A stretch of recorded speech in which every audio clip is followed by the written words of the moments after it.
Солонгос K-драмны ядуу гол дүр шиг амьдрал part 1.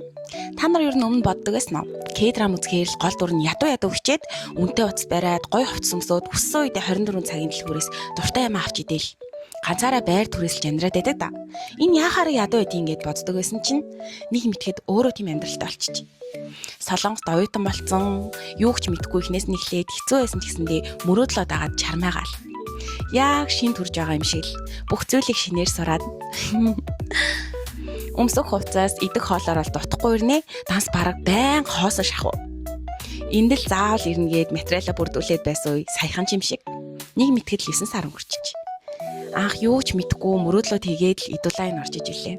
Азар сайн зууч час таарад амжилттай виз гараад хөөрч байсан үе маань үнэхээр саяхан санагдаад байгаа боловч аль хэдийн 9 сар гэхээр амьдрал бас хурдан биш үү те. Харин одоо ингээд өдөр өдрөөр хэл сайжирч байгаагаа анзаараад урам зоригтой болсон. Залуу хүн болохоор хичээх ёстой гэдгийг мэдж байгаа, илүү их урам зориг авч байгаа. Сайн байж чадна гэдэгт итгэлтэй байгаа ч гэсэн санаа зовх зүйлүүд бас зөндөө л идэм байна. Ингээд харсан чинь нээрэл солонгос ядуу гол дүрийн амьдралтай болчихжээ. Тэ?